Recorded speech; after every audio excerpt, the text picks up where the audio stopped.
Good morning to the dear aspirants of the NET. Today we are going to discuss one of the very central process of a cell that is known as cell signaling.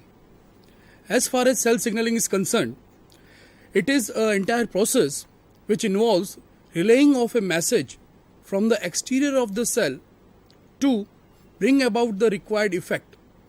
This is the process by which cells interact with each other and respond to the environmental changes to bring about many regulatory processes, particularly the migration, division, differentiation, growth, structure, metabolism, and even the cell death.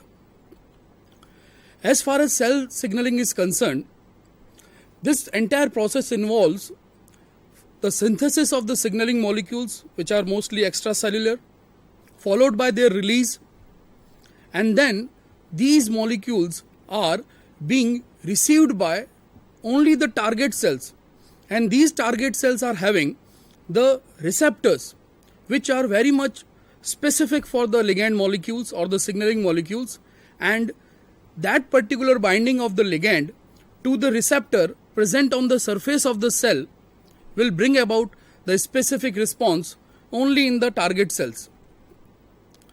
This entire conversion of information into a chemical change, that is a particular chemical signal, maybe it a polypeptide or a protein, into a chemical message is known as signal transduction, and it is a universal property of a living cell. Whatever a cell does during its lifetime, whether it is responding to any change in the environment, it might be the presence or absence of a particular growth factor. It might be message to another cell to produce a particular hormone or any cytokine. It might be the message to stop the cell division. It might be a message to start the cell division or to replicate the DNA or the organellar duplication. Whatever a cell does, right from the division to the cell death, it is conveyed by cell signaling process.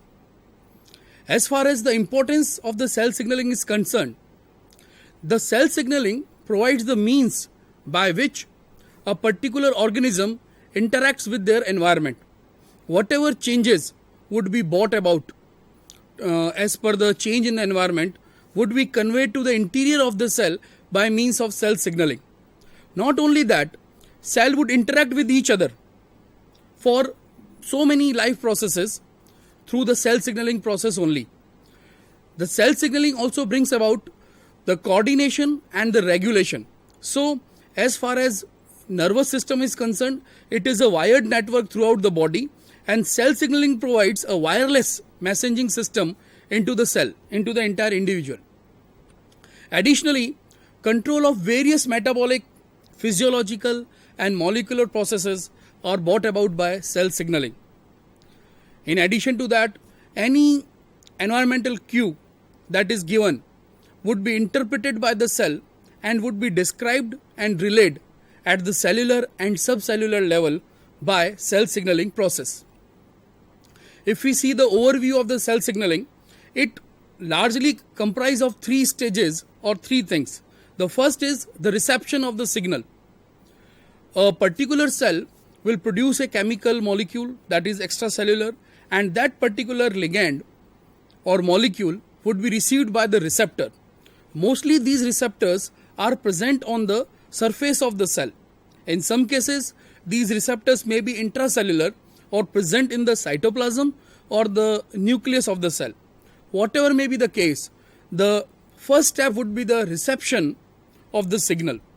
Thereafter, once the message or the ligand has bound to the receptor will relay the message via variety of protein molecules which will relay the signal, and finally, either at the DNA level or by changing the activity of a certain protein, the effect would be brought about. So, reception, transduction and the response, these are the three major stages of the cell signaling. As far as signaling molecules are concerned, there are variety of signaling molecules. These signaling molecules chemically might be amino acids, they might be lipid derivatives like acetylcholines, they might be oligopeptides or proteins. In this cases, these all will be extracellular. That is, they will not enter into the cell. They will just bind to the receptor present on the surface of the cell. We can see one particular question that is being asked in NET exam. The receptor for which of the following hormone is a transcription factor? In the previous slide, we have seen that peptide or protein ligand molecules or the signaling molecules would bind to the receptor present on the surface of the cell. But then there are certain chemicals, there are certain ligands, there are certain signals that can directly enter into the cell because they are lipid soluble. So in this particular question, it is being asked which of the ligand molecule can enter into the cell. So steroid hormones is one of the category that can directly enter into the cell and it can bind to the cytoplasmic or the nuclear receptors. So the right answer is estradiol C. So not only steroids, as we have seen in the previous slides, there are retinoids, thyroxine hormones. All these category of ligands or hormones, they can enter directly into the cell because they are lipid soluble. So they will enter through the plasma membrane and they will bind to the intracellular receptors directly within the cell. Now in this another questions, it is being asked characteristic of intracellular receptor that regulate gene transcription includes all of the following except. Here we have to keep in mind that whenever the receptors are intracellular, obviously they will not be present on the surface of the cell. They will also directly bind with the DNA. So the options are a DNA binding site, very true, a extracellular binding site, a transcription activating domains, and may be signaled by a lipid soluble molecule. So A, C and D all are the features of any intracellular receptor. So it will not be present on the extracellular binding site or it will not be present on the plasma membrane of the cell. So here the right option is B. Now if we see the entire signaling process and its overview, it starts from the ligand molecule. Whenever a particular cell wants to communicate with another cell, it will produce a signaling molecule. This signaling molecule might be a soluble entity or it might be a receptor present on the surface of the cell. In any case, it will bind to the receptor for which it is having very high specificity and complementarity.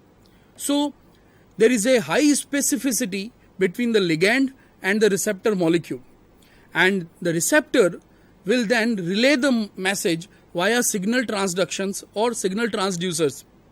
Signal transducers will activate certain effector proteins. These effector proteins would be mostly membrane bound enzymes, for example adenylyl cyclase, guanylyl cyclase. So these enzymes, which are effectors, will result into the generation of second messenger. These second messengers will convey the message into the interior of the cell and they will directly activate certain genes via certain protein kinases and DNA binding proteins. They can alter the activity of certain proteins or enzymes by phosphorylating or dephosphorylating their target proteins. Along with in this entire pathway, at certain stages, particularly at the second messenger level, amplification would also be achieved. That is, an initial small signal would be conveyed into a very large response. So amplification is also being governed by the signaling molecule. Here one of the remarkable thing is that there is a very high complementarity because of the structural complementarity between the ligand and the receptor, and because of which the binding of the ligand to the receptor will bring about a conformational change, thereby activating the receptor. Receptor will then convey the message to a signal transducer. This signal transducer would activate a effector followed by activation or generation of secondary messenger, and these secondary messenger via variety of protein kinases will bring about the required change. This entire sequence of event is known as cell signaling or signal transduction. Now, based on the distance that is being covered and how that particular signal molecule reaches the target cell, the signaling can be categorized into or divided into several types. It can be autocrine. As the name suggests, when a particular cell releases or secretes a molecule that binds to itself, thereby bringing about a change, then it is called as autocrine.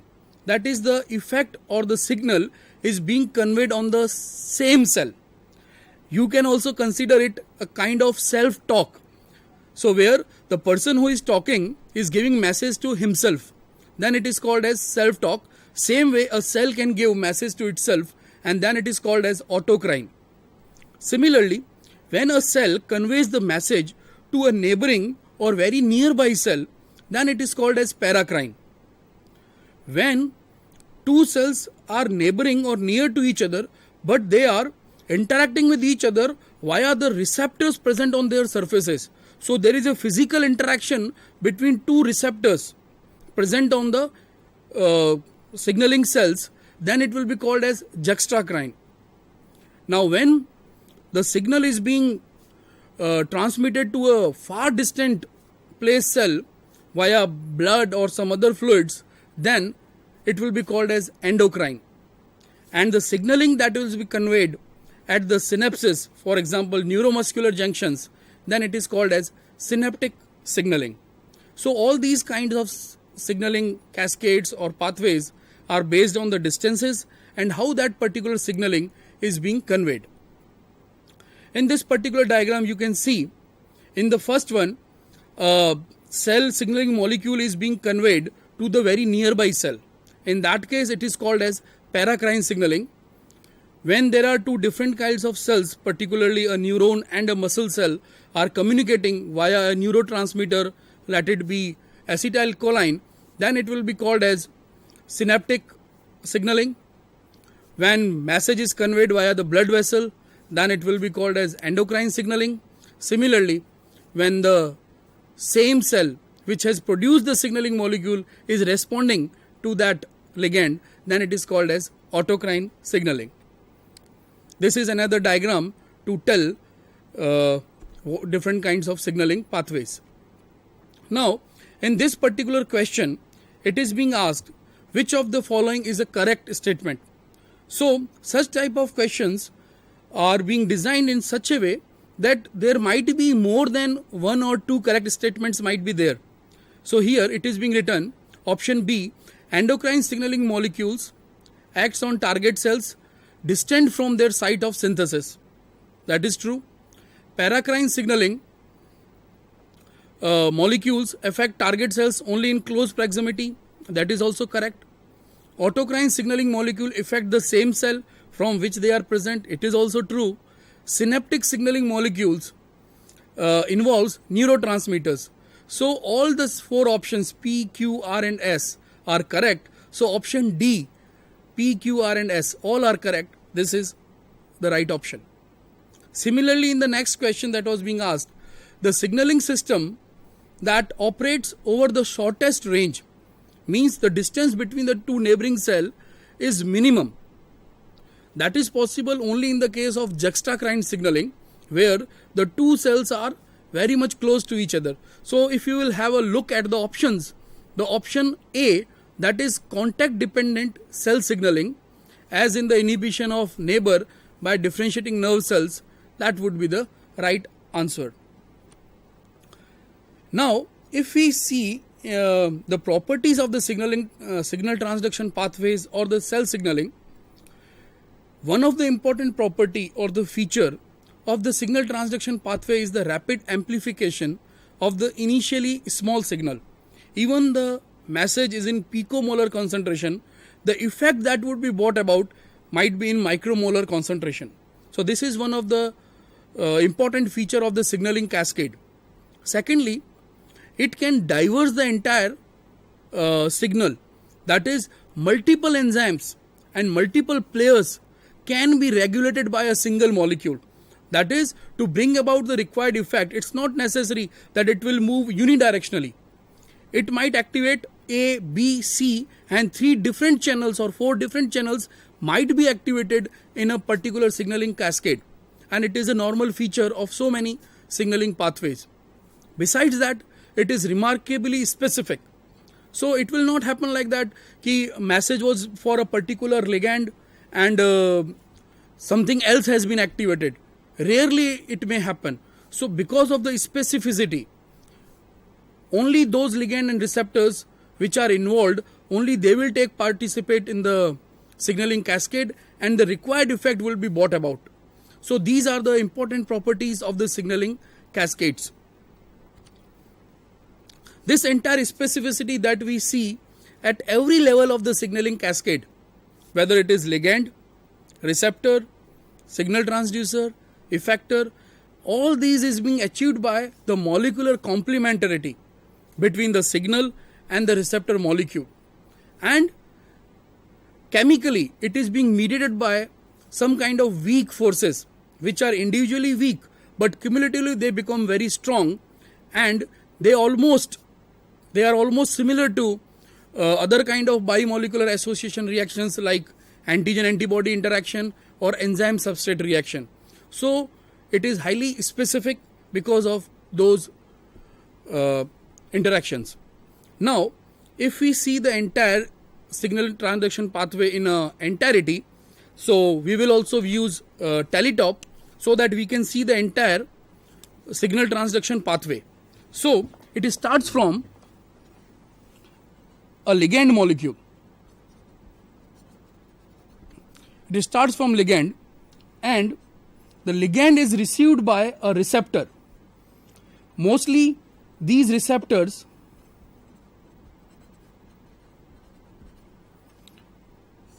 are present on the surface of the cell. In some cases, the receptor may be present within the cell. Thereafter, the binding of the ligand to the receptor,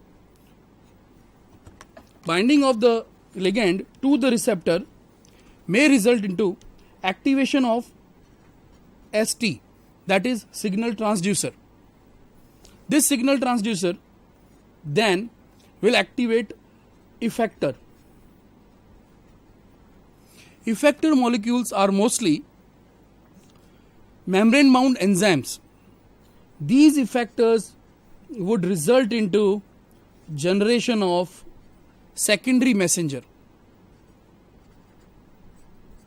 This SM is equal to secondary messenger. This secondary messenger would act on variety of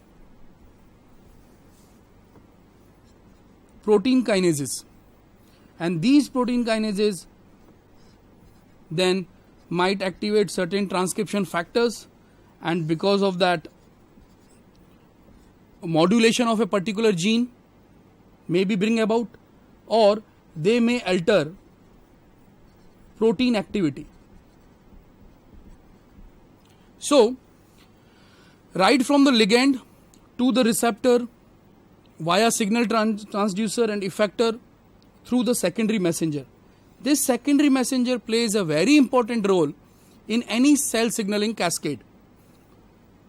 In the coming part, we will see variety of ligands, receptors, effectors, secondary messengers, protein kinases, and in this particular direction, in this particular way, this entire cell signaling cascade moves.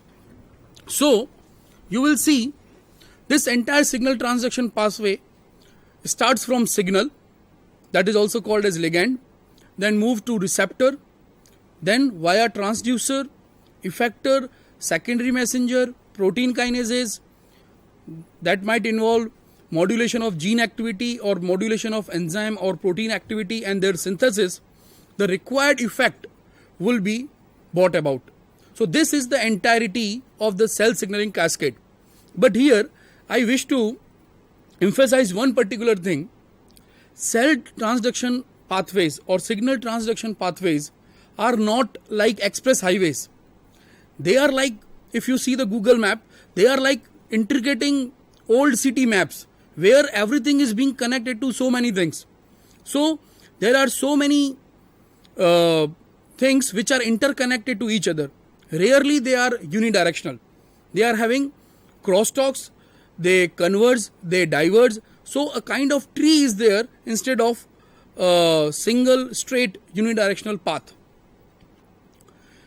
Now, as far as signal transduction pathway is there, just to explain the amplification process, you will see if suppose there is a particular ligand, let it be epinephrine.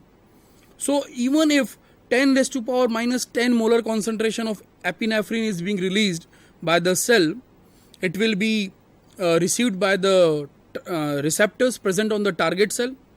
Then there will be more receptors. Then these receptors will activate so many signal transducers. These will activate so many effectors. These effectors will result into release of or generation of thousands of signaling molecules in a single go. So at every step, there will be amplification and gradual amplification of the very small message, ultimately resulting into too much amount of product. So the effect that will be brought about would be very strong and robust compared to the amount of the signaling molecule that was initially being released by a particular cell. So this is one of the important feature of the cell signaling. Now, why this entire cell signaling is important? The entire process of cell signaling is important because of so many facts. One of the important thing is that whatever cellular functions are going on in the cell are being governed by, regulated by and coordinated by cell signaling process only. Whether it is the growth of the cell is governed by cell signaling, the death of the cell, that is apoptosis, is also being governed by cell signaling, the division of the cell, when a particular cell needs to divide, when it needs to stop, is also being governed by cell signaling. Various metabolic pathways and processes are being regulated by cell signaling. When a particular metabolite needs to be synthesized, when a particular metabolite needs to be stopped, all these things are being governed by cell signaling pathway only. So, if here we see a particular example of a question, signal transduction pathways describes the ways in which external molecules cause internal changes in the cells. These processes always involve the movement of ligand across the membrane, yes. Amplify the strength of the external stimulus, okay. Rely on the cell surface receptors that can interact with intracellular proteins, can trigger the production of a secondary messenger within the cell. So if you will see, option Q, R and S are correct, whereas always involve the movement of ligand across the membrane, it is not always correct, because we have seen that there are certain examples, for example, retinoids, steroids and thyroxine hormones. They are not always acting at the membrane level. They will enter through the membrane. So option Q, R and S are correct because few of the ligands can move across the membrane. So if we'll see the ligands, the earlier question was based on the type of ligands only. Broadly, there are two kinds of ligands. One which are soluble, they will be released by one particular cell and they will be received by the target cell, and this target cell will be bearing high affinity and specific receptors. On the other hand, in some cases, the ligand is membrane bound. So a membrane bound ligand will interact with the membrane bound receptor and resulting into a juxtacrine kind of cell signaling. The most notable or common example of this kind of ligands or this kind of cellular interaction is CD40 ligand interaction, B7 CD28 interaction present on B cells and T cells respectively. So in nature we see at so many times the receptors are also serving as ligands for particular cases. Equally important is fast and fast ligand interaction, where the cell apoptosis or apoptosis is being governed. That is also a kind of juxtacrine signaling. Now in the next question, you can see which of the following hormone passes through the cell membrane, binds to the intracellular receptors and activates it. Here the examiner wants to ask which of the ligand molecule is intracellular. We have already seen the hormones like steroids, particularly belonging to steroid category, they will enter directly into the cell. Any of the ligand molecule which is lipid soluble can directly enter into the cell, and their receptors would be either intracellular, present in the cytoplasm. In some cases they might also be present in the nucleus. So here among estrogen, option A, option B is non-epinephrine, third is acetylcholine, and D is glucagon. So estrogen would be the right option. Now if we see the types of receptors, as we have seen, ligands can be of so many types. They might be soluble, they might be intracellular, they might be cell surface molecules. Same way, there are variety of receptors. These receptors, as we have seen in the earlier case, might be present on the cell surface. There they will bind to the ligand, and this particular receptor is having an extracellular domain on the surface of the cell to which ligand will bind. In some cases, these receptors, as we have seen in the case of steroid hormones, they might be present within the cytoplasm. So in that case, they are intracellular receptors. In some cases, receptors will be doing multiple jobs. On the external side, they are having a domain to which ligand will bind, and internally on the cytosolic side, they will be having a enzymatic activity. That means receptors is doing two jobs.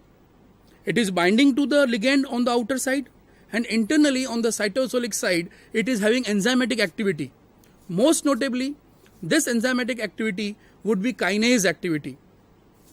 In the coming part of the lecture, we will see that kinase and phosphorylase activities phosphatase activity plays a very important role in cell signaling cascade, because phosphorylation and dephosphorylation, they serves as a molecular switches. Variety of proteins are either activated by phosphorylation or are inactivated by the phosphorylation. Similarly, in some cases, dephosphorylation results into the activation or inactivation of variety of proteins.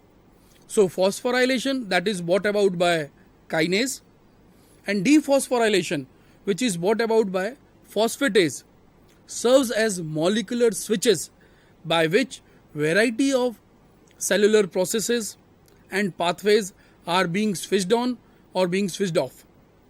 Another kind of receptor is ion gated channels. Here the receptor is present on the surface of the cell. It might be present on the surface of a particular organelle like endoplasmic reticulum, but mostly they are present on the surface of the cell, and moment the ligand binds to it, they opens up and they allow the movement of particular kind of ions or molecules through them.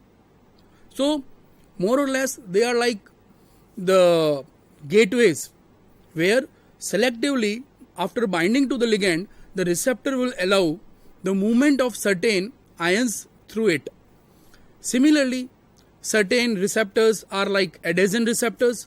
Moment they bind to the ligand, they will dimerize. In some cases, they will trimerize.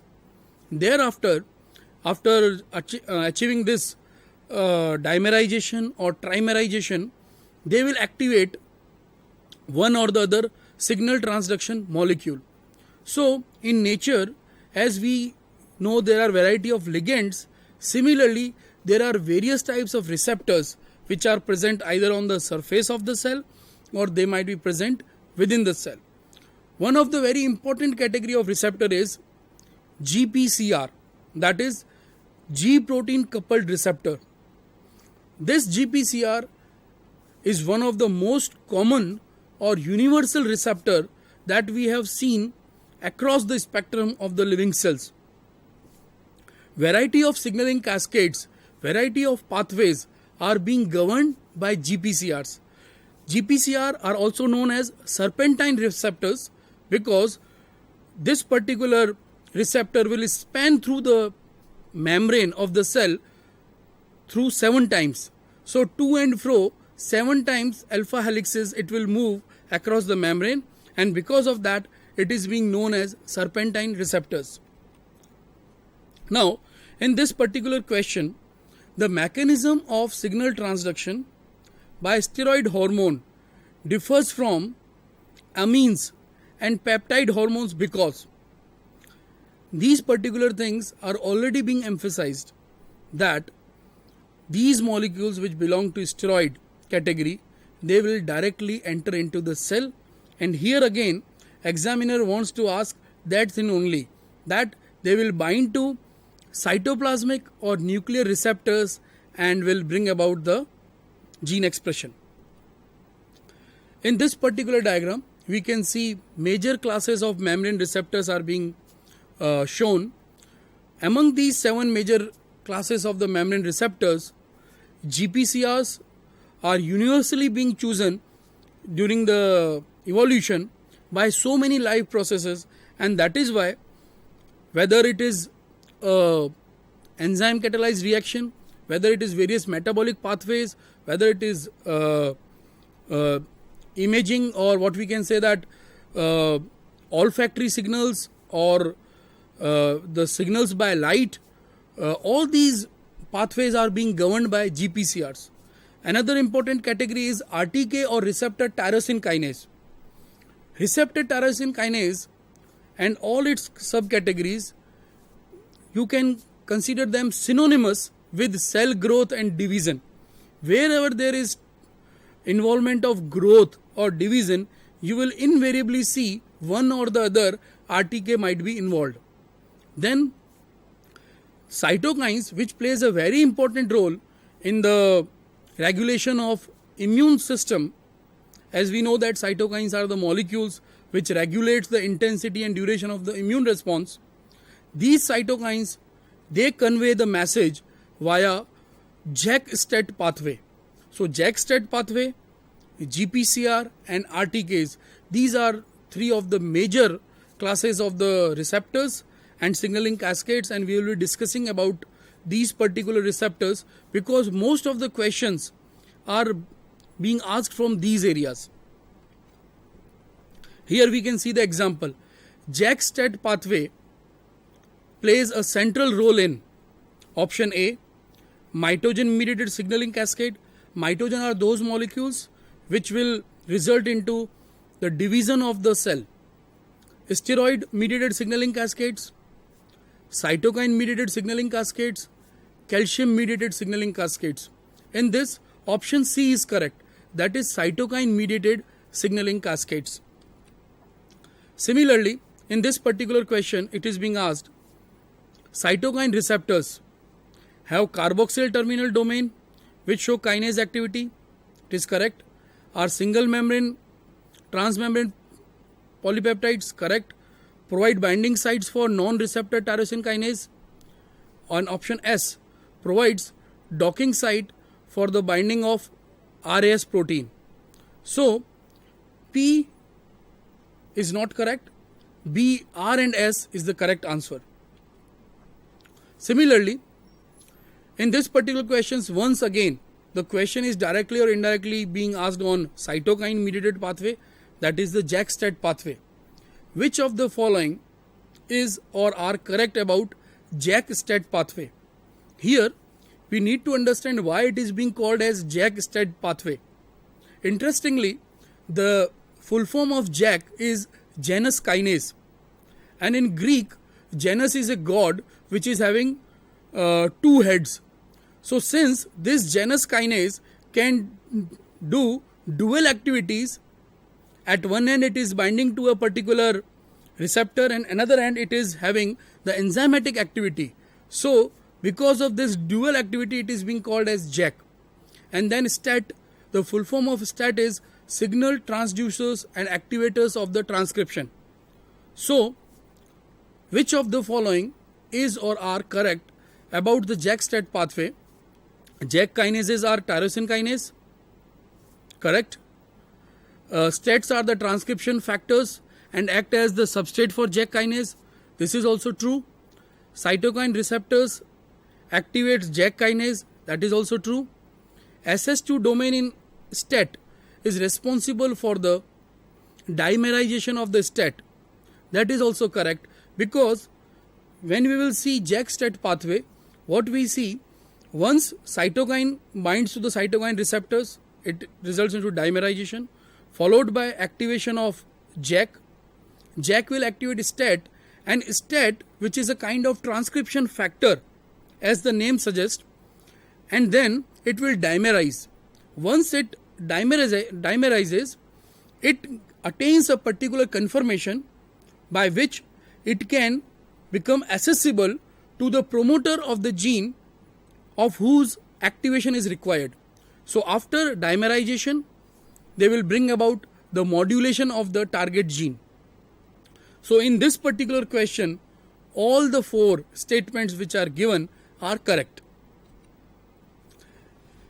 In the next question, cell surface receptors may be any one of the following except cell surface receptors, G protein linked, yes.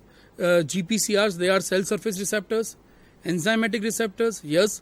Receptor tyrosine kinase belongs to that category, which is having enzymatic activity on the cytosolic side. Third is transcription factor. For any cell receptor or receptor to serve as a transcription factor, it must be located in the nucleus. So this particular option, cell surface receptors may be any of the following except transcription factor. A cell surface receptor can never serve as a transcription factor. Only those kind of receptors which are present within the cell, that is intracellular receptors, they can only serve as transcription factor.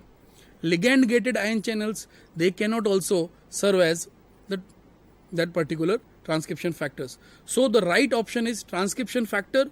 For a particular receptor to serve as a transcription factor, it must be present within the cell. Option A, B and D, that is G protein linked receptor, enzymatic receptors and ligand gated ion channels, all these are present on the surface of the cell and they cannot serve as transcription factors. Now in this particular diagram that has been taken from molecular biology of the cell, we see an example of GPCR.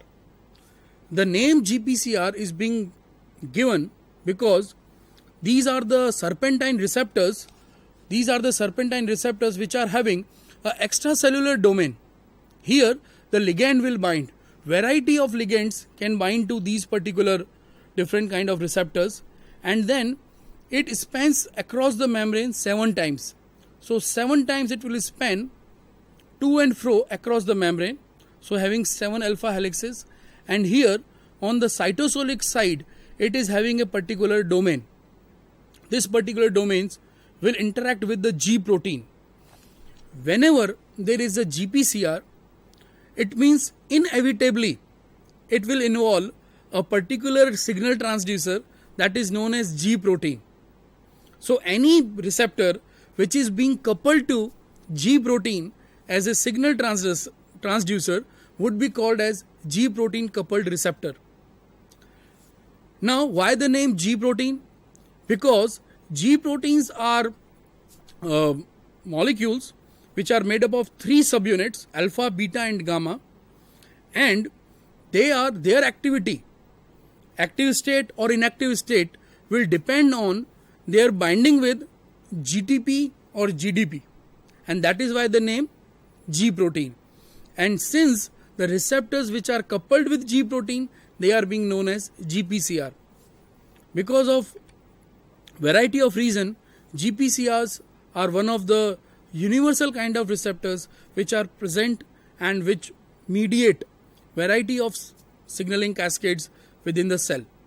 How they are capable of doing it, this we will see in the coming section, that how they can govern so many processes within the cell. Let's see a particular question.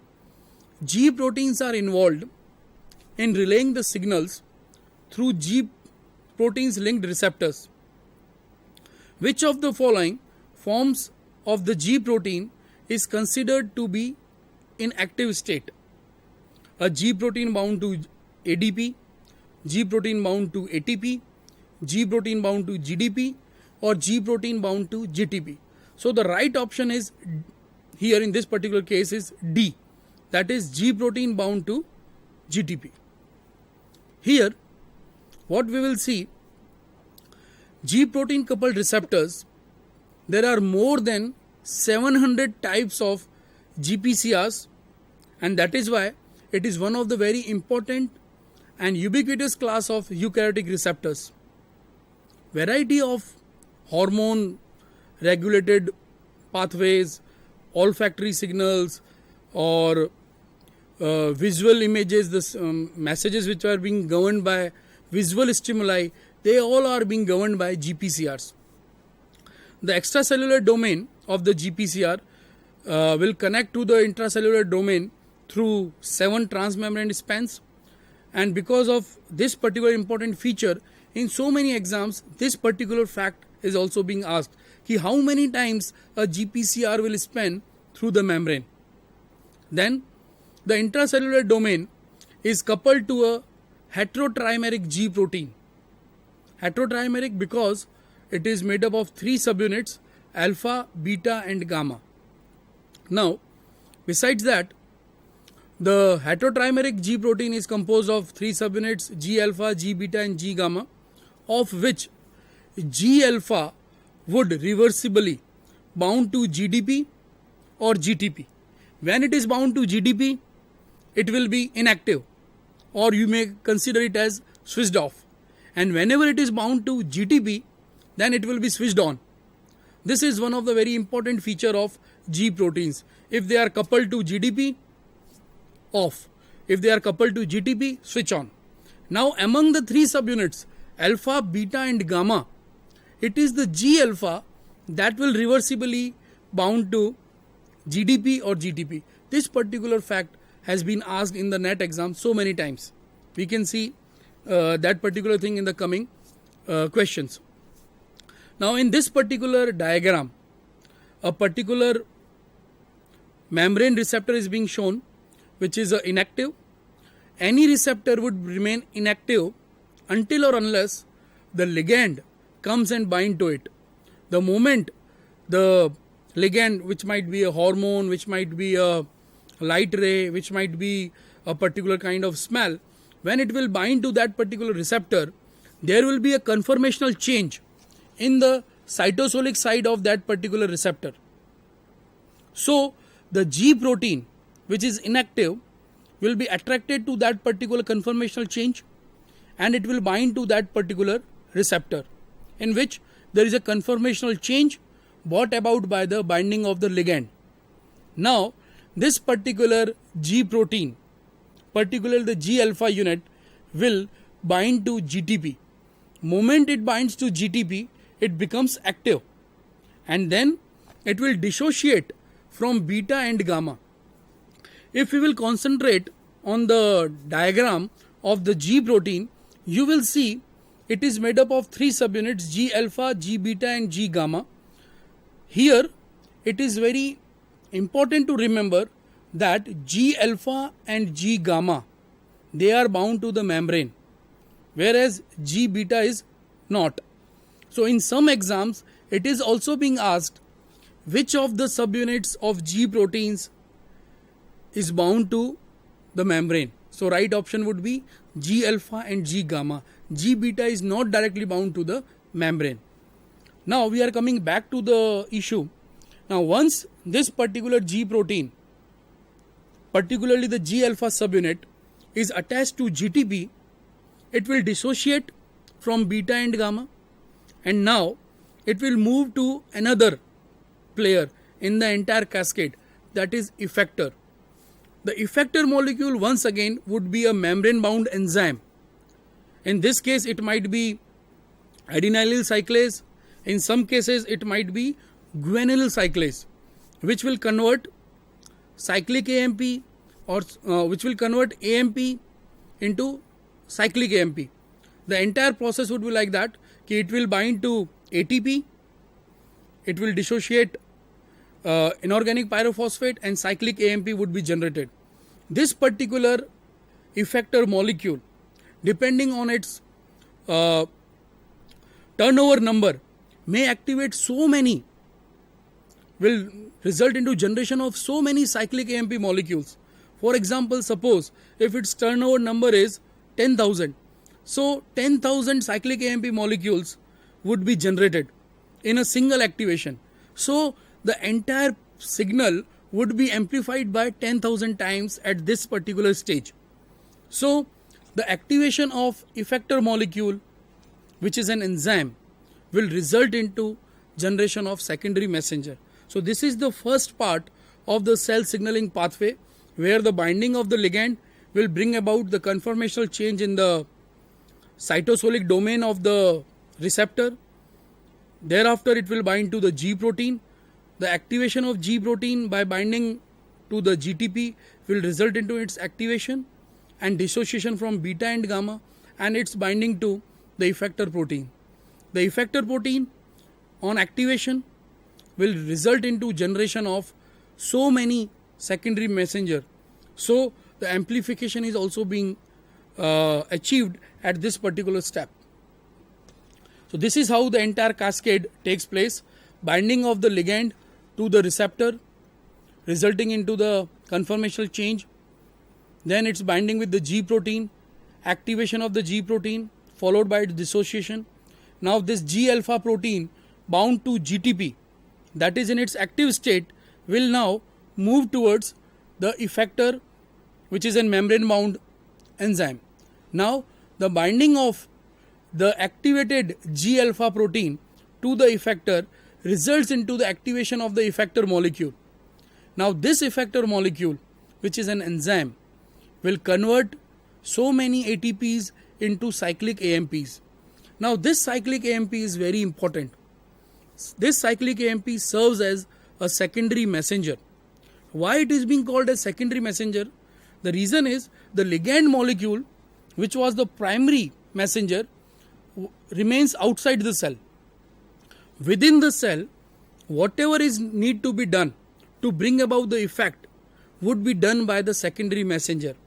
And secondary messenger not only amplifies the entire signal by its action on variety of protein kinases and phosphatases and transcription factors, thereby activating them or inactivating them, it will diverse the entire signal into multi-step process, and the effect would be brought about. Not only the precise effect is being brought about, it is being brought about very rapidly. So secondary messengers plays a very important role, and you will see these particular things are being asked in the NET exam. We can see one particular example. Which of the following is not an effector molecule? The options which are given: adenylyl cyclase, guanylyl cyclase, diacylglycerol, and phospholipase C. Adenylyl cyclase, guanylyl cyclase, and phospholipase C. All these three are effector molecules, and they will result into generation of secondary messenger. On the other hand, the diacylglycerol itself is a secondary messenger, and so it is not an effector molecule. It is not an membrane bound enzyme. So the right option is C. Similarly, in the next question, which of these belongs to serpentine receptors? Whenever any question is being asked on serpentine receptors, we should keep in our mind that it is GPCRs. So whenever serpentine receptors are being asked, the right option would be GPCR, because they are the exclusively category of receptors which are serpentine in nature. Similarly, which of the subunit of G protein binds reversibly to GTP and GDP? It is G alpha, G beta, or G gamma, or it is both beta and gamma. The correct answer we have already discussed and seen that it is G alpha. So it is the G alpha subunit of G protein that reversibly bind to GTP or GDP respectively. In the next question, we have to identify the correct order in which the extracellular signals are being transmitted. We have to remember that ligand will activate a receptor, would activate a signal transducer, would activate a effector. Adenyl cyclase is a kind of effector that will result into a secondary messenger that might be cyclic AMP or cyclic GMP, and then it will work on protein kinases. So here option A, adenyl cyclase, cyclic AMP, protein kinase A, it is appearing correct. Option B, protein kinase A, adenyl cyclase, cyclic AMP, the sequence is wrong. Protein kinase A, cyclic AMP, adenyl cyclase, it cannot be like that because first it will be an effector. Cyclic AMP, that is already a secondary messenger, followed by the effector, followed by protein kinase A. So B, C and D, all these three are wrong. The correct option is A, that is adenyl cyclase will result into generation of cyclic AMP, will then activate variety of protein kinases A. So in the next question, it is being asked all of the following statements applied to the G proteins except, means we have to find which particular statement is wrong. G protein transmits a signal from the cell surface to the interior of the cell, it's right. Then the next option is the G protein do not use second messenger.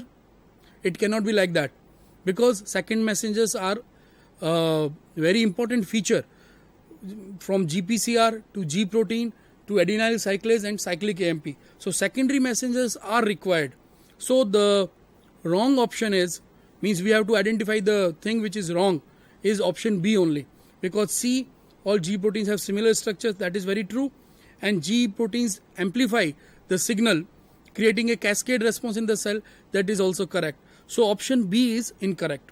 So in this entire section, till this particular part or juncture, we have seen the entire cascade of the cell signaling pathway, the major players which are involved, and one particular category of receptor, that is GPCR. In another part, we will be discussing the flow of information from cyclic AMP and how it brings about the required change at the gene level or the enzyme level. So this was all about the basics of the cell signaling. Thank you.